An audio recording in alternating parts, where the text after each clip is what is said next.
Hello everyone, कैसे हो आप सब। एक बार पुनः स्वागत है आप सभी का हमारे अपने YouTube channel A to Z biology classes पर। आज की इस वीडियो में हम देखेंगे क्लास 12 बायोलॉजी एनसीईआरटी चैप्टर 12 में। देखिए, इसके पहले हमने आपको जीव संख्या का पिरामिड करा दिया है। यदि अभी तक आप नहीं देखें तो आप प्लेलिस्ट में जा करके देख सकते हैं। नंबर आप पिरामिड आप सर्च करेंगे तो आपको मिल जाएगा जीव संख्या का पिरामिड। आज की इस वीडियो में हम देखेंगे जीव भार का पिरामिड कैसे बनता है, यानी जो पिरामिड आप बायोमास देखेंगे आज की इस वीडियो में। चलिए सीधे वीडियो को स्टार्ट करते हैं। देखिए, सबसे पहले तो जीव भार का पिरामिड होता क्या है हमको ये समझना है।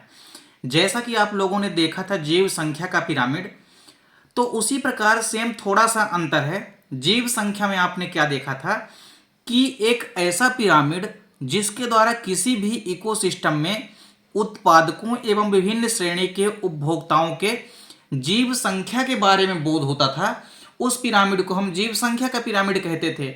लेकिन उसी प्रकार यहाँ पे जीव भार का पिरामिड होगा, तो आप जीव भार का पिरामिड किसे कहेंगे।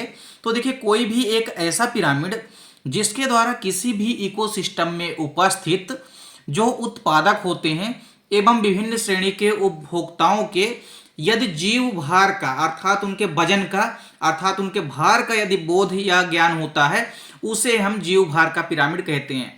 अर्थात एक ऐसा पिरामिड जिसके द्वारा उत्पादकों और विभिन्न श्रेणी के उपभोक्ताओं के जीव भार का बोध होता है, उसे ही हम जीव भार का पिरामिड कहते हैं, यानी कि पिरामिड ऑफ बायोमास कहते हैं। यहां पे देखिए, दो प्रकार से आपके एग्जाम में क्वेश्चन पूछा जाता है। जीव भार का पिरामिड जो आता है वो या तो वन के इकोसिस्टम में आता है, यानी कि फॉरेस्ट इकोसिस्टम में, या फिर आपके तालाब परितंत्र में, यानी कि जलीय इकोसिस्टम में। अब आप पाएंगे कि सबसे पहले जो हमारा वन इकोसिस्टम है, यानी कि फॉरेस्ट परितंत्र है, इसमें यदि हम किसी भी प्रकार से जीव भार का पिरामिड तैयार करें तो वनों में आपको पता होगा कि जो वन में वृक्ष होते हैं, वृक्ष चूंकि आप पाएंगे कि वृक्षों की संख्या भले ही वनों में कम होगी, लेकिन किसकी अपेक्षा कम होगी, उपभोक्ताओं की अपेक्षा कम होगी। ऐसा नहीं है कि वनों में वृक्षों की संख्या बहुत कम होगी, पर उपभोक्ताओं की तुलना में कम होगी। तो किसी भी वन में आप पाएंगे कि वृक्षों की संख्या कम होती है, परंतु उनका जो भार होता है वो बहुत ज्यादा होता है। आप मान लीजिए किसी एक वृक्ष के अंदर कम से कम यदि आप देखें तो 10 से 15 पक्षियां मान लीजिए कि आश्रित है, तो पक्षियों की संख्या भले ही उस पर आश्रित ज्यादा है, मतलब उपभोक्ताओं की संख्या भले ही ज्यादा है, लेकिन आप यदि वृक्ष की तुलना में देखेंगे तो वृक्ष का भार तो बहुत ज्यादा होता है। अब जब वृक्ष चूंकि उत्पादक होते हैं, वृक्षों का भार क्या होता है, ज्यादा होता है। तो जब वृक्षों का भार ज्यादा है तो जब हम पिरामिड बनाएंगे जीव भार का, तो चूंकि वृक्षों का भार ज्यादा है इसलिए वृक्ष क्या होते हैं, उत्पादक होते हैं। और उत्पादक का यदि भार ज्यादा है तो जो पिरामिड का बेस होगा, यानी जो आधार होगा, वो चौड़ा बनेगा। क्रमशः जैसे जैसे आप वन के इकोसिस्टम में ऊपर की ओर जाते जाएंगे, अर्थात जब आप प्राइमरी कंज्यूमर्स, सेकेंडरी कंज्यूमर्स और टर्सरी कंज्यूमर्स की ओर जाएंगे, तब आप वहां पे पाएंगे कि उनकी संख्या क्रमशः धीरे धीरे बढ़ती जाती है।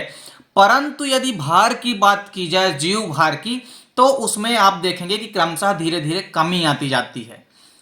अब आप पूरा का पूरा यहां पे देखेंगे कि किसी भी यदि हम बात करते हैं वन के इकोसिस्टम में, तो आप यहां पे डायग्राम के थ्रू समझेंगे कि कैसे जीव भार का पिरामिड तैयार होगा।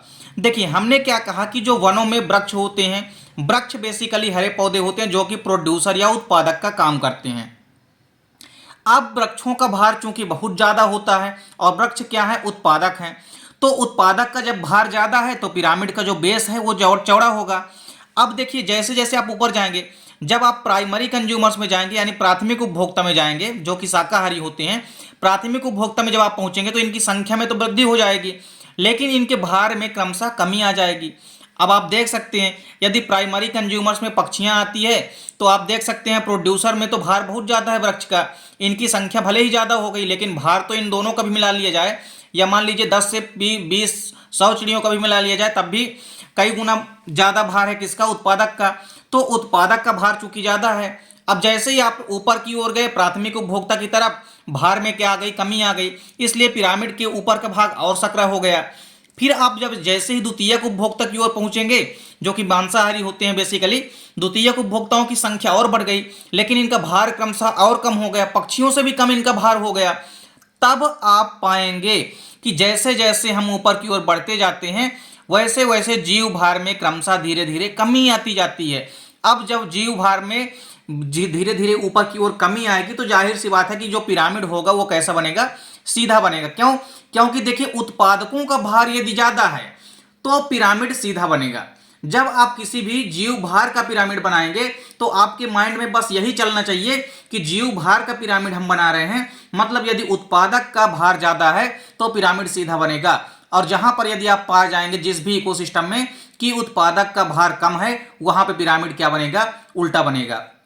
तो यदि उत्पादकों का भार ज्यादा है तो पिरामिड हमेशा सीधा बनता है। अर्थात किसी भी वन में जो वृक्ष होते हैं उनका भार ज्यादा होता है, इसलिए किसी भी वन के इकोसिस्टम में या किसी भी फॉरेस्ट के इकोसिस्टम में आप पाएंगे कि जो पिरामिड होता है किसका, जीव भार का, वो हमेशा सीधा बनता है।